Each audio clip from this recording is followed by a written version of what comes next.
After they suffered great losses on the Kherson front, Vladimir Putin is facing a mutiny among his elite troops. It comes amid unconfirmed reports that Russian forces in Kherson city could be on the brink of surrendering. The Russian president has seen his army take a complete battering in recent days, as Ukraine continues its counteroffensive on two fronts.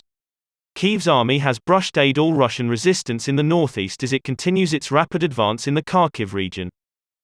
Over the weekend, the strategic cities of Kupiansk and Izium were retaken from the Russians, who seem powerless to stop the Ukrainian onslaught.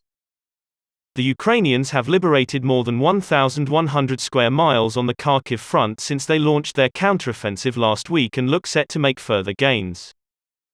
Kyiv's southern counterattack is also gathering pace, as Ukraine's commanders seek to keep up the pressure on Putin's beleaguered troops. The Russians have deployed some of their best units to defend the territory, such as Marines and paratroopers.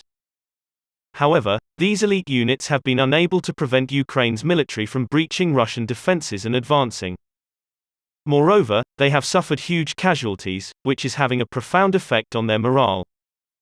Russia's 810th Marine Brigade, based normally in the Crimea, saw 80% to its unit wiped out during recent fighting. The surviving soldiers are reported to be suffering from extremely low morale and are refusing to return to combat duties, according to Kyiv's military top brass. Ukraine's General Staff of the Armed Forces wrote in its daily bulletin on Monday, after the successful actions carried out by the defense forces in the Kherson direction, the enemy suffered significant losses in manpower. According to available information, the 810th Separate Brigade of Marines, point of permanent deployment in the city of Sevastopol, lost almost 85% of its personnel. The rest of the servicemen have an extremely low morale and psychological state. They massively refuse to return to the combat zone. Unconfirmed reports are emerging that Russian forces in Kherson could be preparing to surrender.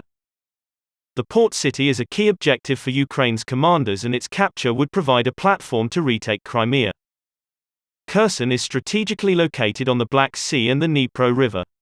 It was seized by the Russians in early March, after its defenders fled without putting up a fight. NLWA Tracker, an OSINT analyst who regularly comments on the war, tweeted some unconfirmed messages from #Kherson that Russian forces are getting ready to surrender. Let's hope it's true and further bloodshed can be avoided. Other analysts believe it is only a matter of time before Russian troops in Kherson capitulate due to their exhaustion.